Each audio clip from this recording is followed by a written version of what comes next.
Hi, everybody, and welcome back to today's episode. Today, we are going to be talking and meeting with one of my favorite people, also one of my really good friends, Daniella Latham. She is a senior product marketing manager at Canva. We had originally met prior in our prior time doing a meetup group, which we'll discuss on this episode. And she's going to break down her insight on exactly what is product marketing, what does a product marketer do, and what are some tips and tricks that you can learn to get into product marketing? Daniella was actually named the top 100 product marketer influencers of 2021. So she definitely knows her stuff and will be able to provide you with some insight on all things marketing. So tune in, turn it up, and let's get ready to do this. Hi, everyone, and welcome back to my channel. My name is Leena Marie Saleh, the Edtech Guru. I want to thank you so much for spending time with me on this journey, for all the support that you give me, and for following along. Don't forget to hit the thumbs up button, subscribe, and let's get ready to do. Okay, hello, everybody. Today we are lucky enough to be joined by one of my friends and colleagues, Daniella Latham. She is a senior product marketing manager at Canva. Daniella, how are you doing today? I'm doing great, Leena. Thank you so much for having me on today. Yeah, can't wait. Yeah, we're so excited to have you and share your expertise. I know a lot of you have been reaching out to me and talking about how much you love marketing and just not really knowing too much about all the different complexities of marketing. And Daniella is quite the expert. So I wanted to have her come on and share her experience and just a little bit about that. So first, before we talk about that, Daniella and I are going to share how we actually know each other. Both of us were part of a meetup group called Edtech Austin, where we actually became the organizers of that. So Daniella, do you want to tell them a little bit about what we did at Edtech Austin? Yeah, so we really wanted to build a space in the heart of Austin for lots of educators, entrepreneurs, edtech professionals to really come together and learn from each other. So the goal was to get networking, but we also had special events that we'd build out and different themes, different topics. So some were tailored for teachers leaving the classroom, some tailored for those who are in edtech, wanted to talk about their products, their companies, etc. So it was a really great experience and we got to work on a lot together there. And I really enjoyed that experience. Yeah, me too. It was really nice to have that like space. And then when the pandemic basically happened, both of us kind of stepped away from that, but that didn't mean that our Yeah, friendship or what we've been able to share has stopped in that way. So it's been really nice that was on in-person market or in-person networking, which we never really get to do that much of anymore. So yeah, it was such a great absolutely. experience. Yeah. Awesome. Well, Daniella, do you want to share a little bit about your story and basically how you got to where you are today? Yeah, I'd love to, Lena. So I like to tell people, I don't have a conventional background in marketing and in product marketing.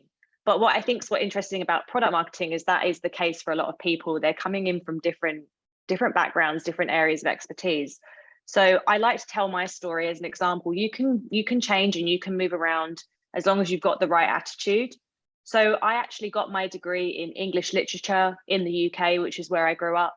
I did lots of random jobs for a while. I also traveled a lot. So I actually had some time teaching in different countries. I taught in Spain and I taught in Colombia. So I taught English over there for a while. And then I actually started my career in nonprofits. So I was working in fundraising or what we call donor relations development. So raising money for nonprofit. And after a while, I kind of wanted something a bit more fast paced. I was looking at the tech community in London. Obviously, it was blowing up at the time. There were a lot of exciting startup being built and developed in London. So then I I was very lucky. I got the opportunity to join a company called Kahoot, which many of you will know about. It's a game-based learning tool. So I was actually the 10th employee when it was a very small startup. They are out of Norway and they had a small office in London. And then after a while with them, I was doing community management. So I actually found that really helped me build empathy fast for the users of the product and get to know them and build those personal relationships. And I feel like my experience in community management prepared me really well for being in product marketing later in my career. So after about 9 months of working at Kahoot, I actually relocated over to Austin. So that's how I ended up in Austin. I'm a dual citizen, so I was able to move over. They wanted to open their office in Austin. They'd chosen it as Austin was quite, nascent tech scene, growing quite fast. So I helped set up the operations there. And then with the mindset that I thought I'd stay in Austin for a couple of years, but I've stayed there now for nearly 7 years. I really fell in love with the place. So at Kahoot, going back to my career trajectory, I was doing more general marketing, a lot of broad mix of digital marketing, events, programs, community building, still life cycle, quite broad. And then after a little while, I had the opportunity to launch a new product with the company, and that's how I kind of segued into product marketing. So I really jumped to the chance of working on this new product. So it was a completely new business vertical for Kahoot at the time. It was a product that was being developed for use in the workplace rather than use in the classroom. So I had the chance to work under an amazing VP of product who I still consider a mentor to this day. Learned so much from him, got to work with the product managers, taking it from 0 to 1. So from complete conception stage, launching it. And it did really well. First year of launching, the product was bringing in about 60% of all revenue at Kahoot. So it was a great experience to have that. But really, it was because I really pushed hard to get that opportunity and to work on it. And then after a while of kind of finding my feet in product marketing and really getting to love it, I then had the opportunity to move over to Canva and work in product marketing on their education product. And that's where I am right now. And it's been extremely exciting to be involved in such high growth, fast-paced, exciting companies. So that's a bit about my background. Really cool to see your story though, and to hear the unconventional background. I think a lot of times people are like, oh, I need a marketing degree, or I need a communications degree. Right. But really a lot of it is your heart, your interest for a career path. And then I think your passion too. And Absolutely. Before we get into what exactly does a product marketer do, Daniella was also named one of the top influencers in product marketing too. So you want to talk a little bit about how like that kind of happened, or what other things that you've done to kind of show your success inside and outside of the companies? Like you said, I think when you're not coming from a traditional path in marketing, you're really, it's about your passion, and product marketing really became my passion. So I was doing my research. I was leveraging, like, the biggest network for product marketing right now is the Product Marketing Alliance. So they have a pretty active Slack channel. They have active resources, they have events. So I've been to and spoken at a couple of their events, which is a great opportunity to network and learn. And, they actually have certification courses as well. So they have a lot going on. And that was a really great place to just hone my skills and do my own work and learn. And I did a lot of reading of their reports. They have a really great state of product marketing report, which I read. And that was a great way to find like influencers in the space. So I started really leveraging my LinkedIn, getting really serious about that, following the right people, trying to start engaging in conversations, and really just learning from other people in that space to be able to develop my skills outside of my day-to-day.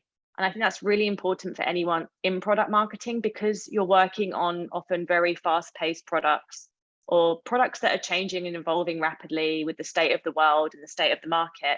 It's very important to have your finger on the pulse and be really proactive in learning and finding out and being up to date and becoming, really evolving yourself as a subject matter expert. So that was a very proactive effort on my behalf.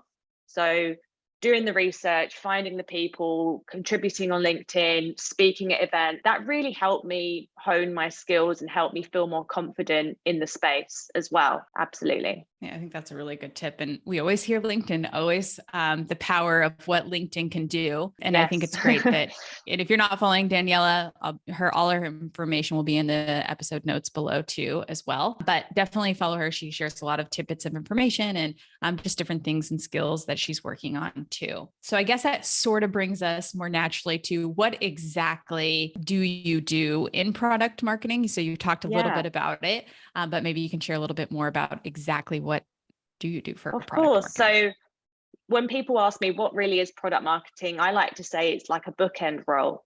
So you're at that intersection between product marketing and often sales. So if you're in a company that's more B2B focused, you'll likely have a sales team. If you're in a more B2C company, you might not have a sales team. It might be a self-serve product. But overall, you're at this intersection and you're working closely with these teams. So how I sit under a marketing team right now, but I'm working super closely with my product team and my sales folks as well. So on the day-to-day, I think a good way to think about it is that bookend piece. So you're able to share insights and know the users really well. So you're helping the product managers and the product teams define who they're building the product for. So you're helping to drive demand for the product, and you're helping them understand and defining when and how to launch a product into a market. So you're providing those insights, and that's doing things like competitor analysis and research, market research. Why would we launch this product in the market, for instance? You're building out personas for the type of users that are going to be using the product or buying the product. And then you're also building out positioning and messaging. And that basically means, how do we actually talk about this product to these users? What are the value propositions? What problems are we solving? What are the words and language we use that will resonate with these users? So that's how you product marketers support their product teams. And then the product managers, they're defining out the biggest problems. They're then defining the roadmap. They're managing the work of designers and engineers who are actually building and developing the product. And then when it's ready to go, as a product marketing manager, you come back in and define the go-to-market plan. And go-to-market plan is essentially, what marketing channels do we need to leverage to get this product in front of our users? So that could be life cycle, like email. It could be landing pages. It could be PR activities, community activities, and leveraging your sales team. So giving them, the right resources and content to be able to sell the product. It's also things like updating your help articles and informing your support team about what's going on as well. So you're not doing all the work, but you're defining that work that needs to be done to get this product into market. And you're also thinking about, what are the measurements of success for this product? Is it actual usage of this product, activation of the product? Is it retention? Is it how you would use a product to get a user using another product or another set of features? And so there's lots of interesting things to figure out there. And that's kind of like the day-to-day. So there's still a bit of overlap between what you do as a product marketer with product managers, with other marketers, etc. But so you have to be quite flexible and be, quite fluid. And if I'm thinking about skills that are relevant for product marketers, it's really, being able to have amazing communication skills, being able to write really, really clearly and concisely, and really be passionate about understanding users. And then also being able to work cross-functionally. So thinking strategically about, how do all these activities that I'm doing actually roll up to the bigger picture that the company is trying to achieve, like the bigger company strategy. So that's part of why I love the role. It's so diverse, and you get to be involved in lots of different areas of a company. And I think it helps you develop really, really valuable skills. So that's a bit of what the day-to-day is like. Yeah.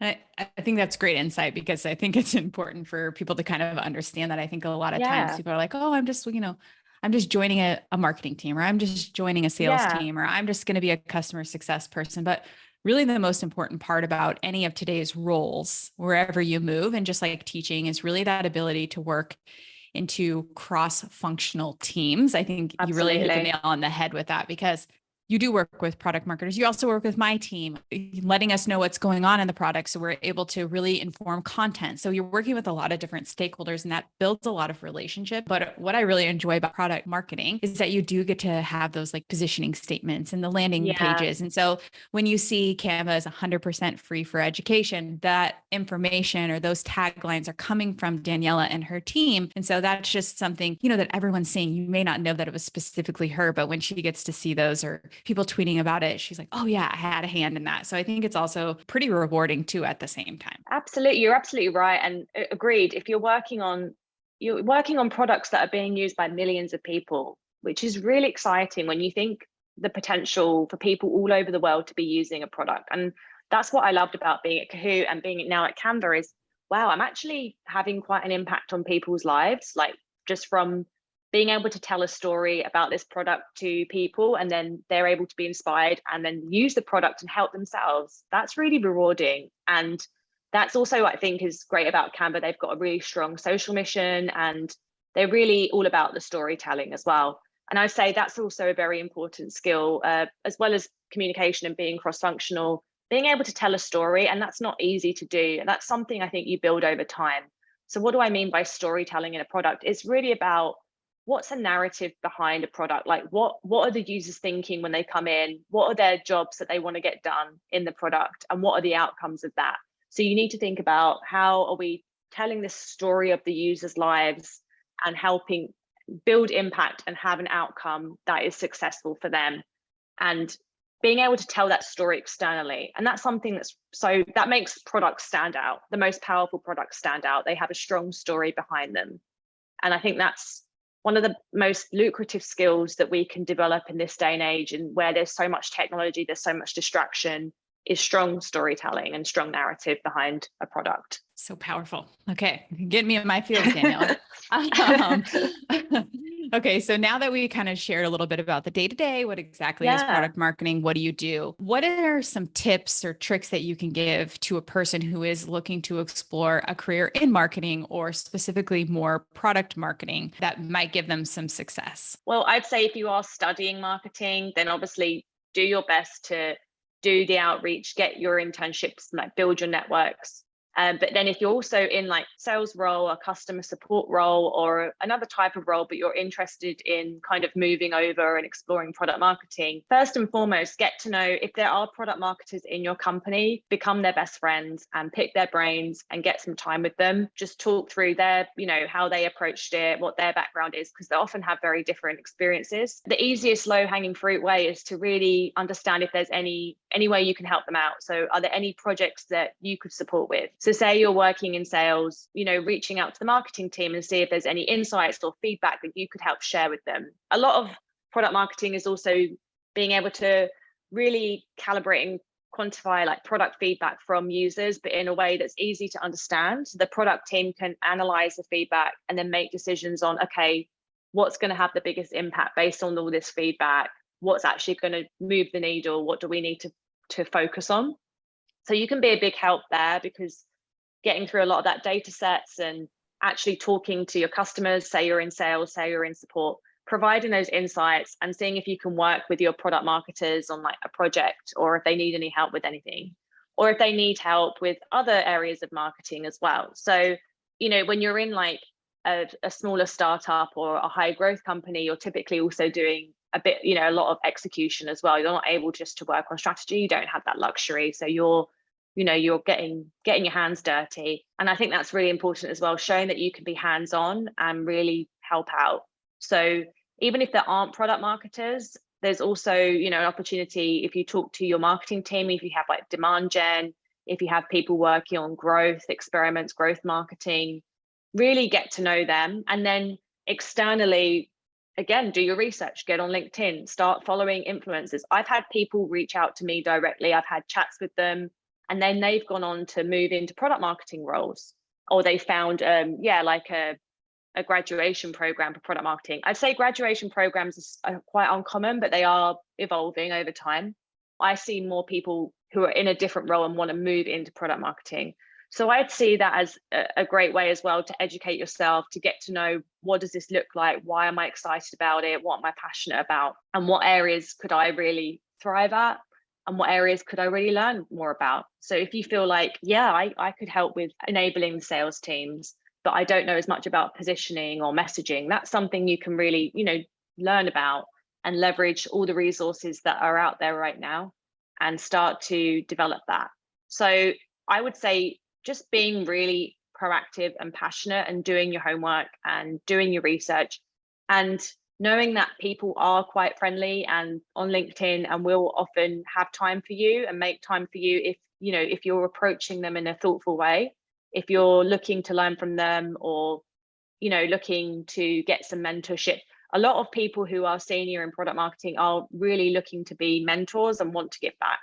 So I say, don't be scared of reaching out to people, as long as you're doing it in a very thoughtful way and you're not just trying to use the person at all. Like, you just got to do it very thoughtfully and think about ways to just get to know them and get to understand the day-to-day. And that can be really valuable as well, because it might not be for you as well. It might be something you're interested in, but then you kind of feel like you actually like a different area of marketing. There's lots of potential. Or you might want to even go into product management. There's that as well. So I would say just it's your drive and it's your attitude that will ideally get you there. Definitely. Yeah, I think that's very good perspective and good feedback. I think overarching thing that I'm seeing across the series so far is that look to LinkedIn as to be the common Google Yeah, I for would things, say. because you can filter and you can find really anyone in any role. The filtering on LinkedIn is amazing. Like you can connect with anybody, which is really, really great. And I also like what you said about connecting thoughtfully, because because we do get a lot of like inbound requests from people, to connect with those that are like more thoughtful and you can tell are more authentic. It just makes the relationship that much better, I think. And just like in regular life, right? Like if you went on a date with someone and all they wanted to do is just speak about themselves and not do anything, Yeah. then you would be not interested. So I It think can't be about it in purely that way. Yeah, transactional. Absolutely. exactly. And I've Yeah. done the same. I've been introduced to a wonderful VP of marketing who I've met, and I just had a chat with her. I was like, would you be my mentor? I'd absolutely love that. And now she's my mentor. And, I don't just show up to our sessions without anything to say. I have a list of questions prepared. She's been really great at taking me through like exercises, but you need to show up and know what you want to ask, rather than just saying, oh, I like product marketing, what do I do? Like have a clear list of questions of what you want to find out, of what you want to get away from that conversation. Absolutely. And then I say Twitter is more for like tips and tricks, I'd say. And I haven't found it as good for networking as LinkedIn, but I do use it, and I use the filters very extensively, and I have lists. So I just follow people that I'm interested in, and it just removes all the distraction. And Twitter can be good for those nuggets, like especially those great threads that you find that have really good insights, like tips and tools and things like improving your writing, or improving how you leverage certain marketing tools, or here's what you need to know. Those sorts of threads, I really like those. And I bookmark them and just refer back to them as well. So that would be another tip of how to get more out of Twitter, because there can be so much noise going on in there. Yeah. And all the things. And that's what I also love that you're bringing up Twitter, because I think that's underutilized for a lot of people. Like they just look to like LinkedIn for everything. And there are tons Yeah. of nuggets, but the things that are being shared in Twitter, exactly what you said, like really small nuggets of information, but like Yeah. you can see a lot of people's viewpoints on like a specific subject. So I always go to like TweetDeck too. And I always have like specific Yeah. filters, because you can set like profiles, I guess you would say, of like different things you're searching for. And I always like will go through on a weekly basis and just kind Exactly. of look for like trends or certain things that like I may have And then you missed can add, on LinkedIn. yeah, Yeah. exactly. And then you can add to people. So I have like a list on Twitter for CEOs and, for companies that I admire, or for startups, entrepreneurs. So I like to see what they say about tech and entrepreneurship. And then I have another list for product marketers and marketing leaders. And as soon as I come across an interesting tweet, I'll add them to that list. And then it's a good list to refer back to. So I'm not just going into Twitter and trying to figure out what I'm doing. I have my lists that I go to. And those people that are really senior are typically tweeting a lot. So there's always a lot of insight coming in. And then I use Notion to keep track of my own to-do list, my own day-to-day, my own projects, and then also bookmarking things and keeping track of resources that I found, interesting reports, all that. So you just need to get organized as well, like have everything in one place, whether that's, you're using Google Drive, or you're using Notion or Trello or something like that. Make sure you're organizing your thoughts, and you're also thinking about your goals. And that's the other thing, like I would say going, as you get older and go through life, you need to work using goals. That's the best way to keep on track. So set up some goals for what you want to do, what you want to achieve out of, whether you're changing careers, whether you're looking to move into a new space, whether you're looking to get a new job, or you're interested in certain companies. Make sure you're setting those goals out so you can keep yourself accountable and not just feel like you're doing a scattergun approach. I'd say that's the best way to keep you driven, is if you have like accountable goals that you're going after. In 6 months, I want to have done this, that sort of thing. That's helped me a great deal. Yeah. Me too. And also Notion. Daniella turned me on to Notion. Love I also Notion. use that regularly because it's so much easier. Trello to me I understand the purpose of Trello. It's just too much for me. It's a bit limited overwhelming for me. Yeah. I feel like Notion's got a lovely clean UX and it's quite flexible. And I'm obsessed right now with like the whole page list view thing. So now that Google Docs is a page list version where you can like basically zoom out and zoom around, you're not restricted by margins. I love that. And Notion has something similar where you can expand full page, and then you can just add in a to-do list, you can add in a table, you can add in embedding everything, you can link out, you can have like Kanban boards. So I just really enjoy Notion, and it's just got like, you can use emojis for everything, and that helps me visualize a lot of things. I know it sounds really silly, but I love the usage of emojis and keeping everything documented and easy to visually identify rather than just being a wall of text. So I found that's helped me out a lot. Yeah, I really enjoy Notion. Yeah, same. I've been seeing a lot of buzz lately about Notion, which is funny because you told me about it like months ago. Yeah, it's really blown up. Yeah. It's really blown up. Yeah. Yeah. Daniella, thank you so much for sharing your insights. I hope that you guys learned a lot of tips and tricks from Daniella. She's very knowledgeable about that. Daniella, do you want to share with them how they can contact you or follow what you're sharing? Yeah. Absolutely. And thank you so much, Leena, for having me on as well. It's been great. I could probably talk about this all day. So I'm happy, to connect with anyone. So I'm on Twitter. I'll share my handle. It's follow Daniella. And I'm also on LinkedIn. If you just search my name, you'll find me. And I'm happy to connect with anyone as long as, you want to build a network, you want to get to know more about product marketing, happy to do that. So you can find me on there. Those are the main ones that I'm active on. Awesome. Thank you, Daniella, again, so much. I love sharing these with you. Daniella and I typically have these sort of conversations offline on a regular basis. So it's nice that we get to share our insights and our thinking with you too. So thank you guys so much for joining us today, and we'll see you guys next time. Bye, everybody. Bye. Thank you. Thank you so much. You've made it this far. I appreciate all of your support. Please don't forget to like, share, subscribe, throw the comments below in the comment section. I'm always looking for new ideas and hot trends, or if you're looking to sponsor our podcast and video episodes, reach out to us on any of our social media channels. And you can even find us anywhere you find your podcasts. Once again, my name's Leena Marie Saleh, the Edtech Guru, and see you guys next time. Bye, everybody.